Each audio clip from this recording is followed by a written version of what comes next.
y'all, we're about to be in Shabbat, so a preemptive Shabbat Shalom to you there. Hope you're having a good night, and I hope you're gonna have a good weekend.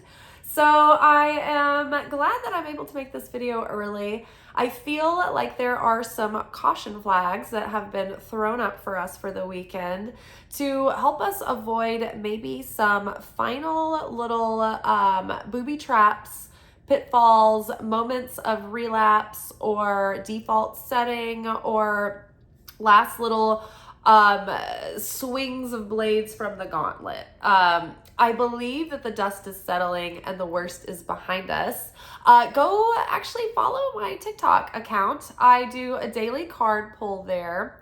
And today's message was with the winged enchantment, the bird friends that we all love. But it was talking about maybe the worst being behind us, but just to be, continuing in that state of acceptance and serenity and peace and moving forward. So it's not like we're ever out of the woods when it comes to the opponent, but we have developed, I think, a certain level of vigilance and self-awareness right now that we need to maintain. Otherwise, and I think it's because of good things, not because of bad things. So I do want to tell you that as well. Don't feel like the sense of ominous gloom and doom. Feel like, Rocky in the ring, and maybe the last few rounds, pretty beat up, but gonna win. It's gonna be a happy ending kind of movie, I think. So yes, the opponent, the Satan, the adversary, comes in two forms, masculine and feminine.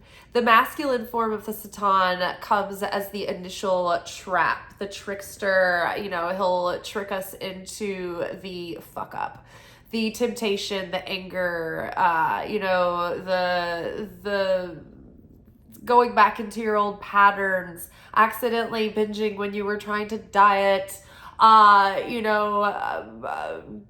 self-defeating tendencies, personality defects that always work against you, that you're falling into the same traps over and over again. Basically that the male Satan is the thing that sets you up for the first trick. And it can be playing into your, kind of grandiose ego or your self-deprecating ego. That initial test can be passed. The light might be bringing you that obstacle, and you have the choice of how you show up in that test and if you pass it or not. If the male Satan tricks you in that initial part of the test, then you do have a chance to steal your sparks of light back and reveal even more light if you're able to learn the lesson and integrate that and atone for it and change, and not give up, not resign yourself to despair, and not fall into victimhood, shame, blame, guilt. Those are all very low vibrations that close us off from receiving. It closes the vessel. And because we're falling out of affinity with the light is not in shame. The light is not in separation or guilt or sorrow or despair, right? The light is eternal. It's in an eternal state of sharing and constancy and certainty and unconditional love, and is not affected by anything else. So in order to have affinity with that is why when we have affinity with the light, then we are an open vessel. We have resonance with the light. We are in harmony with that, and we can connect with that cosmic flow and the divine blessing. But when we trip up, the Satan's like, ha ha ha, I got you, pitchfork. And we're like, oh no, we fucked up. But in that moment, we need to be like, ha ha, I see you there, opponent. You're just my nemesis, and this is just the next episode of our battle.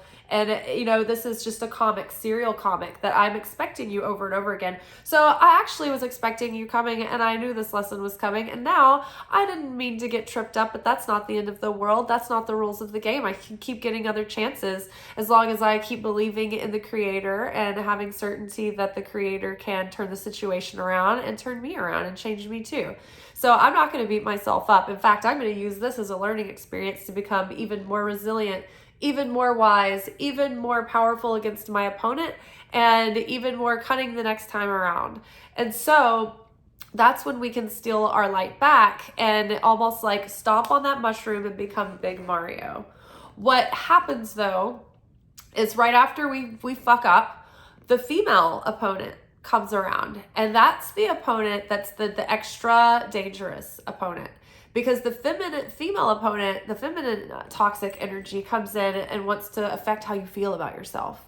Oh, I am wrong. I am bad. I am cursed. I didn't do wrong and I need to make up for my wrongdoing. I am wrong.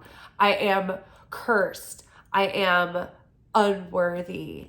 That's where the shame and the guilt and starting to define the self by the mistakes comes in, where we're not just thinking, oh, I have done wrong and I need to make changes and I need to do better and I need to make right for what I've done.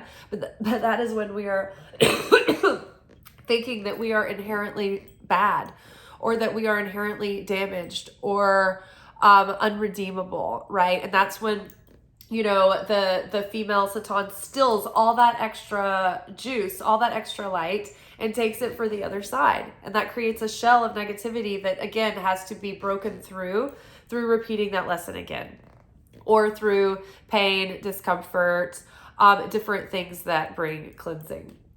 But basically, it's more difficult cycles of learning instead of just being able to move forward and progress. So right before you have a big win, right before a breakthrough, right before a big soul up level, we're surrounded by all of the surrounding light and potential, and like sparkly, like sugary, magical energy of potential, of creation force. And so this is like sugar that the dark forces want to steal and eat and take. This is the light of fulfillment ready to come in, like behind me. And so the dark is going to encircle at this moment and get into your thoughts and try to get into your moods and your perceptions and your feelings and how you're taking things and how you're reacting. And so this darkness is going to try to get you to trip you up and either get you to make a huge mistake, trigger your anger, trigger your lust, trigger your temptation, trigger your weaknesses, trigger your shopping addiction, trigger your drug addiction, trigger your trauma responses from the past that keep you going through the same loops, that keep you vulnerable to the same, patterns and lessons again and again. So this is when, like, there is so much potential coming in, so we have to be extra careful. Rosh Hashanah is approaching, and if you've been watching the videos, we have been talking about how the period, the month of Virgo leading up to Rosh Hashanah is that period of self-reflection, deep self-analysis, like honest self-analysis, so that we can bring ourselves under our own judgment with the help of the Creator to help us change. And when we come to Rosh Hashanah on that day of judgment, that we are now fully aware of what we're bringing to the table to say, hey, I want this to transform. I've already been working on it. I am trying to embody this new self, and I am bringing this to be sacrificed and be blown through by that shofar that's blowing through those negative layers, right? It's the physical representation of activating that spiritual technology to receive that light and to break through those layers of negativity that have kept that inner light, that inner connection to source light veiled, right? And so that it's our inner connection to source that gives us that feeling of peace, of serenity, of certainty, that keeps us in that state, in that bosom of protection, of faith, of emunah, of faith beyond reason, right? It doesn't have to make sense. It's like we just know because we have lived and known and had our being in it. And when you have lived the truth, you have known the truth, and the truth will set you free. That is that truth. That is that seek ye first the kingdom of heaven. It's like cultivating the kingdom of heaven is within. It's like getting that consciousness, that Christ consciousness of compassion. When you're in a state of defenselessness, like when you're like, my strength is in my defenselessness, I want to share the light regardless. And if that makes me a sacrifice, if that makes me a lamb to the slaughter, fine. I have boundaries. I'm not going to be a victim, but I'm also not going to act for the sake of taking to uphold my ego or to uphold false senses of security or false illusions of other or myself, right? I'm willing to be open that I can be changed and transformed and healed and awakened and enlightened and liberated by source, right? And then once you've had source do that for you and you connect through source, then you don't need anything else to validate you or protect you or keep you safe or provide for you, because you know that anything outside of that is an illusion, that it's all just a husk, it's just a vessel, a thin veneer, and source is behind everything, even the challenges. So if you start to meet the challenges even in that sense, like what about this is a message from source that I can take, whether that be where I need to strengthen my boundaries and be stronger and not fall prey to tests, or what have you, right? You're looking at it from an openness of source, guide me and lead me. Source, am I interpreting this correctly? Source, where would you have me go? What would you have me say? What would you have me do, and to whom? Because I want to be truly of service, right? So that's about the emptying of the self, the small self, in order to surrender to the now, to accepting of the process and accepting that I want the will of the higher self, right? That's going to bring me the ultimate fulfillment. And unfortunately, I can't be a total puppet for the creator and let creator do it for me. I have to make that conscious choice. I have to make that proactive conscious choice and use that free will again and again and again all day long. So to our cards, we have acquisition, which is the sun in Taurus. We have assertion. Oh yes, so right before the light comes in, right before you have a big blessing, the opponent is going to try to trip you up so it can steal all that light that's around you. It's like going to gather it up and like scoop it over. Like, you know, that little game you play where you put the coin in and the coins keep pile up and the thing keeps pushing it over the edge. The opponent is like seeing that all of your opportunities and all of the success are about to come through, and it's trying to take that light. So be guarded. Do not fall victim to your self-defeating tendencies now. Do not fall prey to the tricks of the Satan or the adversary. Just be wily and wise and on your toes and restrict. Practice restriction, not repression. If you have feelings and responses to things, pay attention to those. But don't react from an animalistic state of unconsciousness. Pause. Think, why? Why is this in my movie? What is this really about? What does this really mean? And then proactively choose, okay, what would my higher self do in this situation? What would Holy Spirit, that small whisper, guide me to do from a builder state of consciousness? You know, question your motives before you act. Why am I really saying that? What's my motive? What could be the consequences or the unintended result of that? Like what really is my consciousness behind this action, right? Is it a destroyer consciousness hiding in disguise, or is it a creator builder consciousness? Will it create unity or will it bring division? Is it simple or is it complicated? The adversary is always hiding in the complicated. The light is always in the simple and straightforward. So we have acquisition. We have assertion. We have impulsiveness. We have status.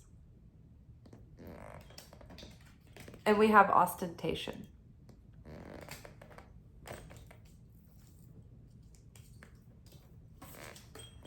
With acquisition, underneath acquisition was the Hierophant. Underneath assertion, we have Page of Cups.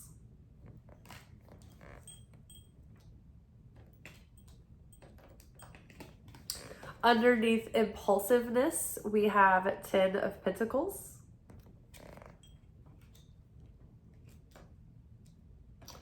Underneath status, we have the Star.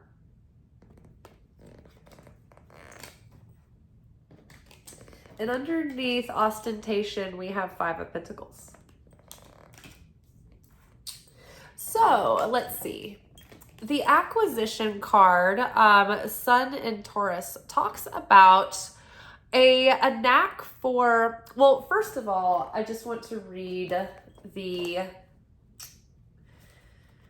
some of the notes on the symbolism of the card because they kind of relate to the Hierophant. Like there is some sort of marriage of spirit and material wanting to happen. Meaning a dream is trying to come into fruition, a manifestation, a healing and an overcoming of a pattern now embodied as the higher self. Like having now understood and having learned the wisdom, it's like now taking action as that.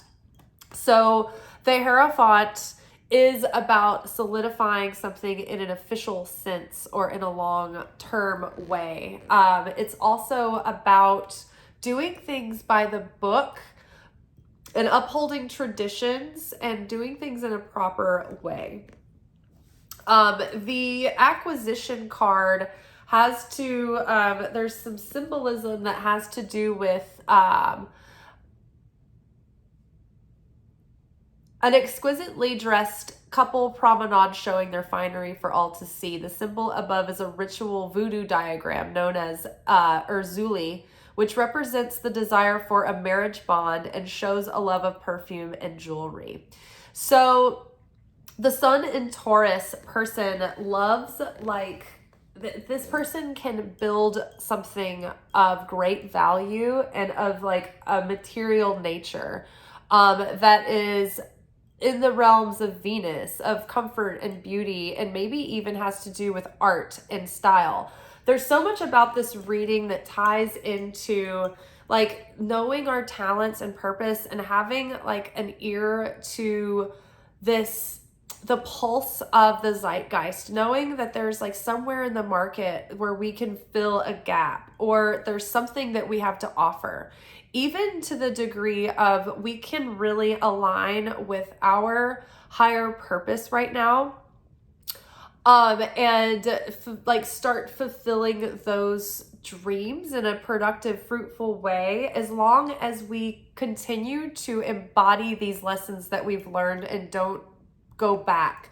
Don't short circuit right before the big finish. Like Rosh Hashanah is when that big blessing comes through and we have like shown up on that judgment day and been like, okay, I have now realized all the ways I usually trip myself up. Judgment comes through, we get the clean new soul, and now it's like we have a chance to move forward with this like fresh start and clean slate and new scoreboard. So it's like, don't screw it up with the same old patterns.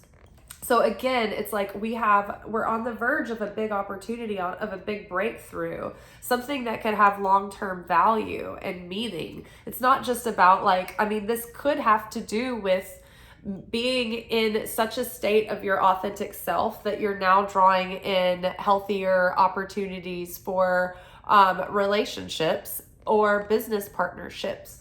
Either way, you're getting into alignment with your higher self and with your the truest authentic you, not this old shadow controlled you, or us, we. And so it's like then now from that state, it's like our more natural state is, and when we can really solidify that and we're not wavering, it's like a radio station cutting in and out. We need to get like in the frequency. And so when we can get there and stay there, we can then attract what is in resonance with this, right? At a higher level. But we should not do this at all costs, right? And be careful not to judge right now, because one of the qualities of the Hierophant can be to be in a state of self-righteousness or to cast judgment on others. And it's like, no, you need to, in a non-judgmental way, like reflect on the self, and even then not take on shame, but proactively heal and change for the better. Because The acquisition card does talk about, let's see, a Sun Taurus personality has a strong sense of purposeful determination and power. They have the natural ability to achieve mastery over physical matter, and for this reason often express a sense of the real value of material possessions. The ability of people with this combination to build and make things grow, coupled with their strong need for security, acts as a powerful drive towards achievement. Sun and Taurus characteristics know exactly what is required to satisfy their need and let nothing stand in the way of acquiring this. Emotional and sensitive people with this aspect have strong sense of beauty and appreciate the good things in life, traits that make an otherwise practical character a confirmed romantic. Great comfort is highly attractive to the Sun Taurian and is an incentive in decision making.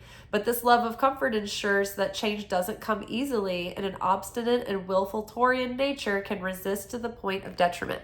See, I wanted to read the book because each card has very similar advantages and pitfalls. And so I wanted to make sure and read this from the book so that it's not just me talking into the camera, that you can hear the repetitive themes and even some of the same language coming up. Okay. In a reading, this card shows a strong desire to achieve financial independence and often indicates the ability to amass a comfortable amount of money. The danger when this card appears is that a natural love for life's pleasures will express itself or can express itself in greed, over lavish behavior, and ostentation. Ostentation, we got the ostentation card. This card also indicates a need to hold on to possessions and may indicate a challenge to ownership. Those involving pleasure, artistic encouragement, or like events that can be involved or unfold around this, or involving pleasure, artistic encouragement, or expensive indulgence. So we're needing to avoid expensive indulgences. Resistance to change. Avoid resistance to change. Be open to change. A dispute over possession. Discovery of something of value. A win. A gift. A surprise receipt of money. So this dispute over possession, it's like the opponent is coming in. It's like, ooh, I see you're about to get a big boon, a big blessing. I want to steal that blessing and bring it into the side of, the nice negative forces. So again, defend what's yours in that, protect the growth and the healing and all the progress that you've made and everything that you've built for yourself. I remember one time Beyonce put it so well. She was being accused of something. People were throwing shade and haters gonna hate. And she was like, why would I do that to myself? After all the hard work, after everything I've put into myself, after all the rehearsals, all the sacrifices I've made, after all the investment, why would I do something stupid now to ruin everything, to lose it all? And unfortunately, look around at people who do exactly that. They short circuit at the last minute, and we do it every day. All of us do. We do it all day, every day. Who knows what timeline we could be on in a quantum world of infinite possibilities if we could just get that shit together, right? Hold on. Okay. Now, assertion. Ironically enough, is like the card that precedes this in the book. Sun in Aries. The Knight and Dragon speak for themselves. This card indicates a quality of reckless heroism and a refusal to be deterred from the battle. So don't keep pushing something that doesn't work. Be willing to let something go that wants to go. Be willing to release what is not in alignment with you. Don't keep forcing something. But also put that energy, channel that energy into what you want to create, into focusing on your dreams. This is coming with the Page of Cups.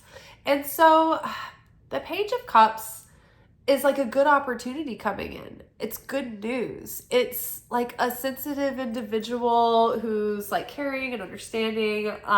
So it can also be an apology or like for some reason, I feel like this assertion, like don't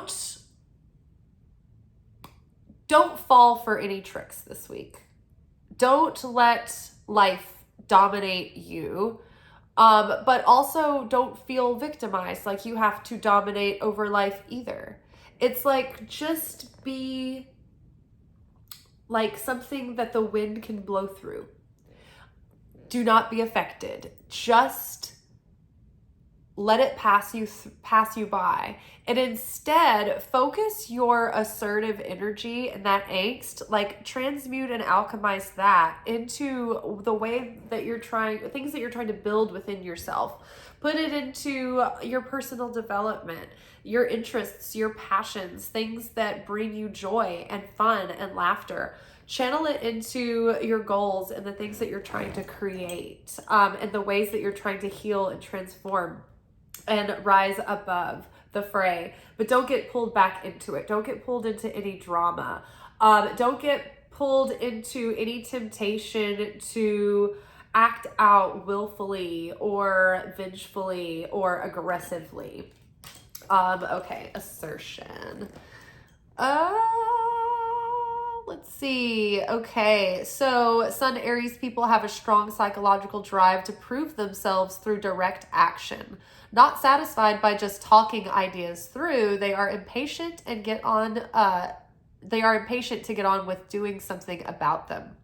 So they get bored with just talking about things, and they're like, let's just take action, let's just do something about this. But that can be overly impulsive. It can be good to get things started and like to be like a leader, or to be like to take the proactive initiative towards personal transformation and change right now, not to let that energy manifest as impatient and impulsive behavior that's self-destructive, but instead channel it into proactive behavior to go into like self-analysis, self-discovery, and proactive transformation and personal development.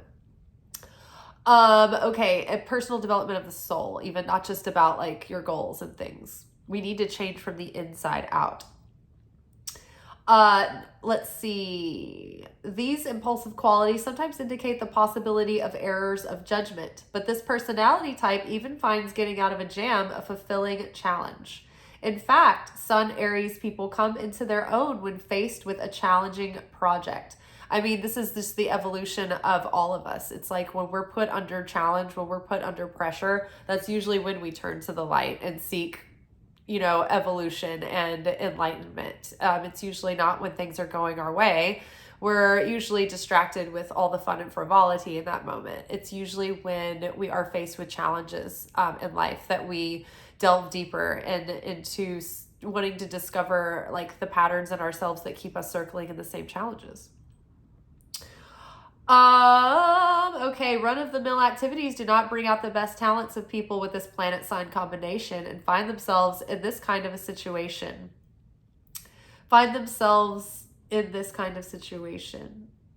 Oh, hold on. Run-of-the-mill activities do not bring out the best talents of people with this planet sign combination, and finding themselves in this kind of situation, Sun Aries people do their utmost to bring about change. These personalities have a strong will and much vitality and self-awareness. This can be helpful if one is forced to take the lead. When such qualities can find expression, but the person described by this card usually makes mistakes in acting immediately. Taking extra time and thought helps.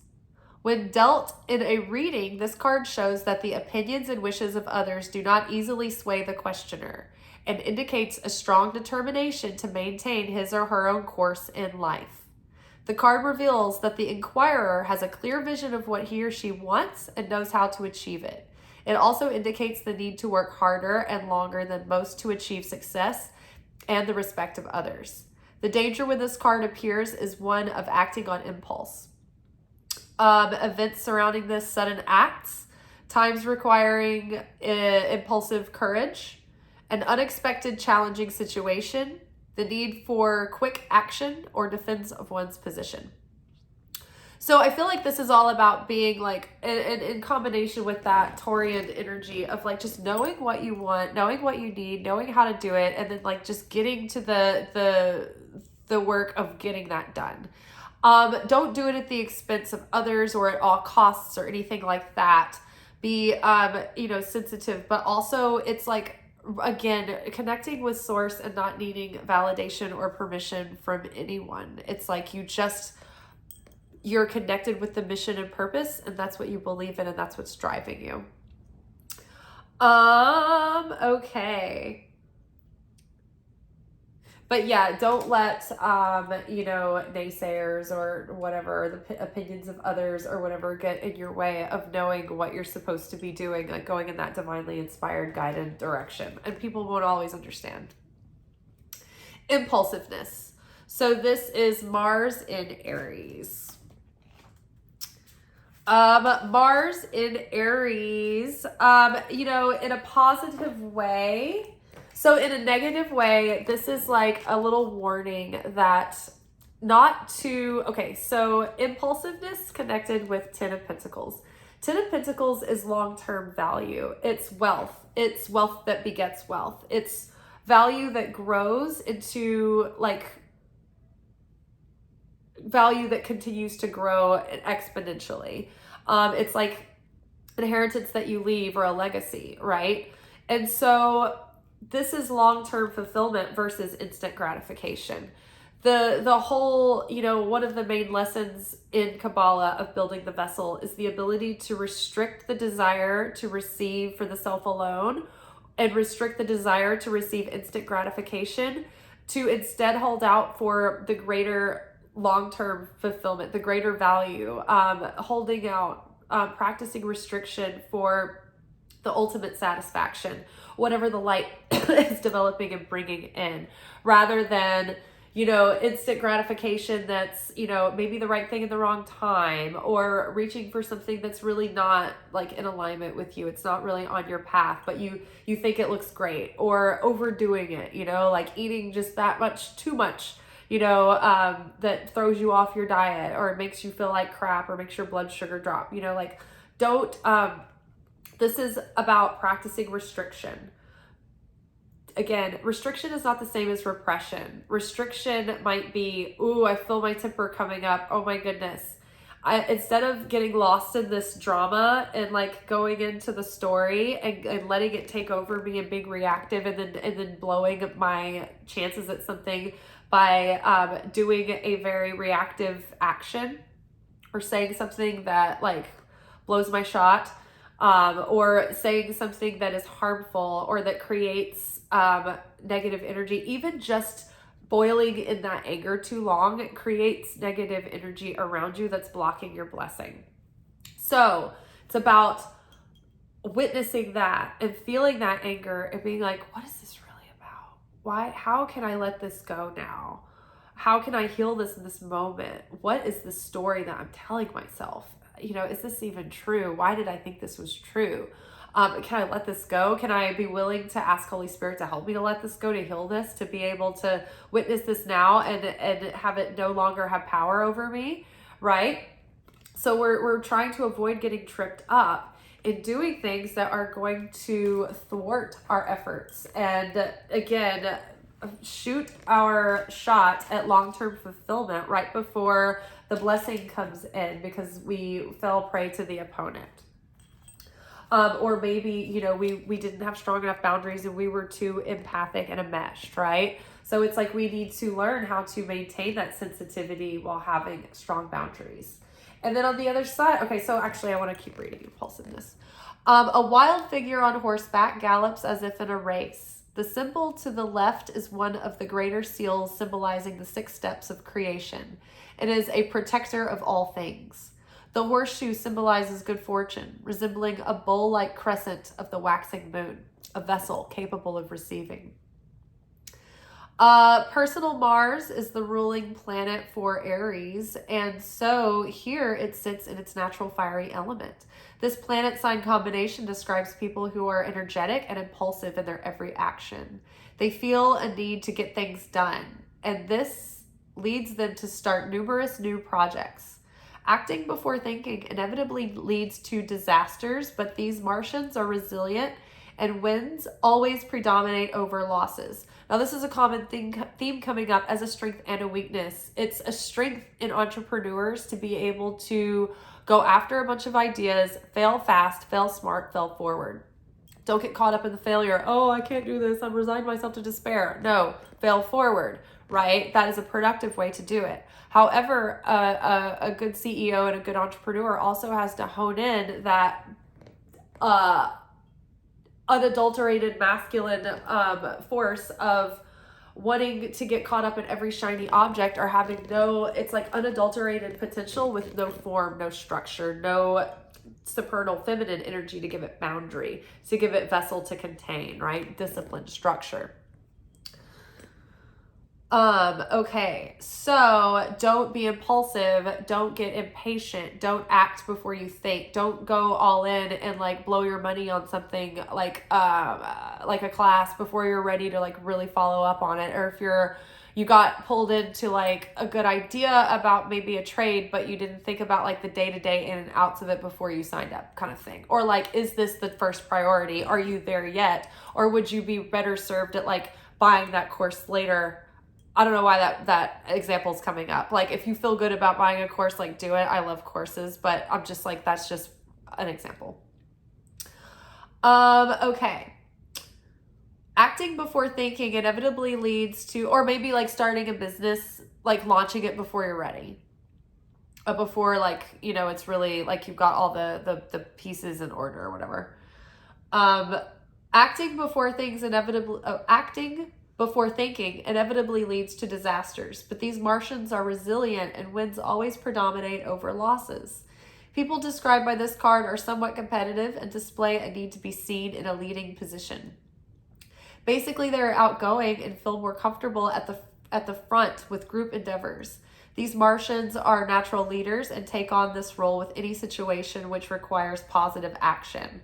Mars Aries people take pride in their abilities and are not happy unless they do more and quicker than anyone else. There's, however, a belligerence in the Mars Aries nature that can go over the top, and these characters may ride roughshod over other people in order to get their own way, which was another thing. It's like, don't be overly stubborn, don't be domineering or overly assertive, or go roughshod or like do anything by all costs to get your way. That's not it. But it's like, stay in your own lane, compete with yourself, be all that you can be in the army. Okay. Aries nature that can go over the top. Okay, Mars Aries personalities are at their best when they realize through experience that their potential for power works a great deal more effectively when they exert discreet control. Oh my God, instantly I think of, what is her name from Wild Wild Country? She was the mastermind behind the guru that was the cult leader. Sheila, I think it was. She was definitely that. Okay. When this card is drawn in a reading, it shows that some kind of physical and or competitive action is necessary for the well-being of the person asking the question.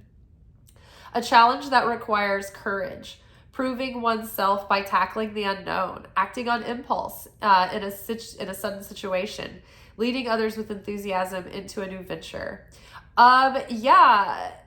Taking competitive action is necessary for well-being. A minor example of this in my life is just like having recently started a TikTok. I felt like, oh, it's also competitive out there now. It's like, what do I have? I'm like almost resigned myself. I can never grow again. And it's like, no, actually, I'm going to take an assertive action to get in there, be competitive with myself, push myself past what my former limits were. And I've been making more content in the day. And now I've been able to like upload to TikTok once or twice a day, then repurpose like, clips of that into shorts on YouTube. And so competing with myself, trying to get in this competitive field, right? It's like I'm taking impulsive action. I'm not being impatient. I'm not doing this willy-nilly. I have a strategy and intention, right? Okay, status and the star. So I feel like this is like the status right now is healing. It's like we're in a state of like healing. Things are getting better. The star card is about healing and hope, forward movement, and the culmination of like long held dreams and manifestations that like seeds that have been planted and you've been working on for a while. Like this is the culmination of that. So it's like to to build that status now. Like this couple right here, they're like more mature. They've learned, this is a masculine, mature masculine energy and a mature feminine energy that has come into union with itself. This is like, okay, now I can, from a higher state, listen to my intuition and my inspiration. And from a higher, more mature state, put that into action for myself. And I am healing and I am turning a new corner and things are taking a positive turn now as a result of that. It's very hopeful moving forward. This is Jupiter in Taurus. So this is expansion with Venus themes. This is expanding your security, abundance, beauty, like fulfillment, love in your life. Okay, Jupiter, gain, Taurus, material values. A dignified couple, man and woman, are posed as if for a portrait. Above them, a crown hovers.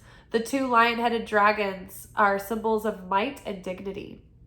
Below, elaborate brocades indicate riches. So again, this is that masculine and feminine marriage within the self, right? This doesn't have to necessarily do with outside like relationships, although there could be better relationships as a result of this internal divine sacred union, sacred marriage. In developing and improving life, Jupiter Taurians gain much benefit from money and material resources. They are aware of the energy these items can generate and have the ability to expand their worth for themselves and others. The health of people with this planet sign combination suffers, however, if their love of material comforts becomes too excessive. Though the Jupiter Taurians' ability to make money will be blessed at times by extreme fortune, the people this card describes have an occasional impulsive Jupiterian urge to blow their good luck on crazy bouts of excess and extravagance. Again, like the ostentation card, the acquisition card, like some of these other cards warn against blowing your wad, blowing your chance, blowing your energetic bank account, blowing your spiritual bank account, right? If we have a big short circuit right before a breakthrough, that blows our spiritual energy that the miracle was like coming from. It's like our spiritual credit card. If we give up, and resignation and despair, right? Or shame and like doubt or self-blame completely, or blaming others and victimizing ourselves, like that short circuits too. That draws that spiritual that spiritual resource from that bank account as well. Let's see. So, Jupiter, Taurian Jupiterians urge to blow their good luck on crazy bouts of excess and extravagance. Don't go buying a yacht and like Dom Perignon. They are better when they involve themselves with money-making ventures that cater for other people's luxurious desires. This planet sign aspect indicates a taste for artistic things and good judgment of true value of art objects as an investment. Jupiter Taurians are in fact extremely good at sensing the market for anything artistic and beautiful or luxurious, in which direction or luxurious. In whichever direction their talents lie, there is much movement of money. So in whichever direction their talents lie, there is a lot of movement in money. So again, this is like your purpose is coming up, your talents, your something is coming up for a lot of success right now. So it's like, just keep your balance. I made a joke in my post, and go to Instagram and read the post or read the description box below, but look at the photo. And I wanted to take a picture from the Odyssey, but all I had was the Iliad. But I referenced Homer's, what's his face, is Odysseus's pleading to bind him to the mast and plug his ears with wax so that he could look at the sirens without getting drawn in by their temptations, right? And their traps. I have to hurry because my nose is starting to run. Let's see.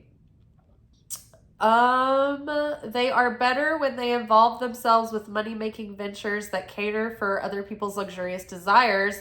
This planet sign aspect indicates a taste for artistic things and good judgment of true value of art objects as an investment. Jupiter Taurians are, in fact, extremely good at sensing the market for anything artistic, beautiful, or luxurious. In whichever direction their talents lie, there is much movement of money. Negatively, one who places emphasis on worldly achievements run the risk of being judged on the basis of material possession. The ability to give as easily and skillfully as one acquires is the key to striking the balance.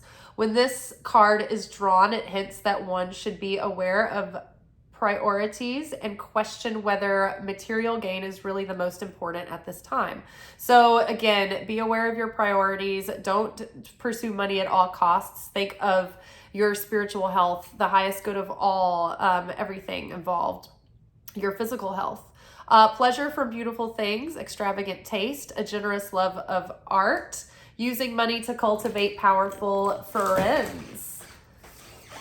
Forgot I have a little hanky on hand. Okay. Let's see. And then ostentation paired with 5 of Pentacles is like, this is a double emphasis on the message of don't blow your windfall on extravagances. Be smart with whatever opportunities or resources, even if that resource is free time right now. Use it wisely. Do not blow it because you'll be left out in the cold. Do not blow your energetic credit or your spiritual credit because you will be left out in the cold right now. Do not get marred down in the spiritual poverty of being focused or fearful in lack, doubt that you will be left out in the cold. Simply focus your attention and certainty on the light of the Creator and building that light within you. The light is already within you. It's more about breaking away that negativity in you that's hiding that light from you, from your own connection and consciousness with it. Develop that connection with the light. Keep working on healing. Keep working on your dreams and your goals. Keep being kind. Keep being true to your higher purpose, your higher self, and your higher path. Ostentation. Saturn in Taurus. Ambition and material values. Venus rides a sea bull surrounded by cherubim and dolphins. The planet Venus rules the sign of Taurus and represents the romantic, pleasure-loving nature of the sign above. A rich woman drives a golden chariot drawn by white bulls.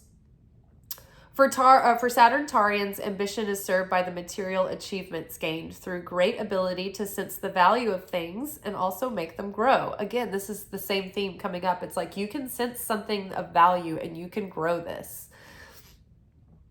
There is a powerful materialistic overtone to the Saturn Taurus persona that can show as an obsessive concern for money, selfishness, and a need to show off. So again, it's like we're being warned against over selfishness, overly obsessing about money, or greed. It's just that obsess over the mission, the work, the purpose, the service, and then the money and the opportunity will come in. A fear of losing face can override all other matters, and someone with this planet sign combination is anxious to maintain the status quo at all costs. Again, this is liberating ourselves from that. This is about getting our validation and our security from the light and nothing else, right? Nothing else matters. Gabrielle Bernstein has this concept, the light is my publicist, God is my publicist, right? Spirit is my publicist. There is also, however, a romantic, even artistic overtone to this card that usually relates to abilities with money or personal profit. The nature of Saturn in any sign is to control, and when this combines with the stubborn and fixed nature of Taurus, it hardens the somewhat easygoing, pleasure-loving qualities of the sign. And again, the theme of like playfulness, has been coming up over and over again this week in the different readings, and even in a Zohar lesson that I watched today from the Kabbalah Center. There's nothing more powerful that demonstrates faith deeper than laughter, than lightheartedness, than play, because that's the ultimate surrender, that everything is taken care of. And it's not even that you can fake a smile, right? You can put a smile on and feel terrible on the inside. But when you're in a true state of joy and you're laughing and you can't even help it, that's like complete surrender, that all is well, that ends well, or that all is taken care of, that all is unfolding in the highest good, because you're not worried at all. You're completely released in that moment. And you're surrendered to that fire of spirit coming through in the laughter and in the joy, that expression of it. The nature of Saturn in any sign is to control. And when this combines with the stubborn and fixed nature of Taurus, it hardens into the somewhat easygoing, pleasure-loving qualities of the sign. Excuse me.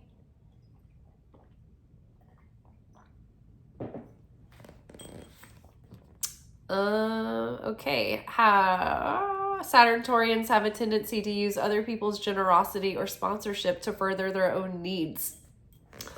I guess in a positive way, this could be investors, but in a bad way, it could be like a taker energy. Excuse me. I'm going to wrap this up. If this card appears in a reading in a response to a question concerning possessions or finance, it indicates a steady and continuous improvement with a strong application to duty and responsibilities. Stay on your shit.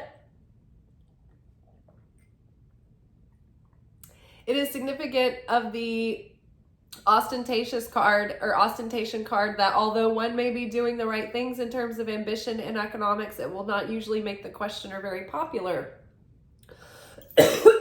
You might have to do your own thing and like ruffle some feathers. With regard to timing, the effects of this card are not easily thrown off and may maintain their pressure for a long period.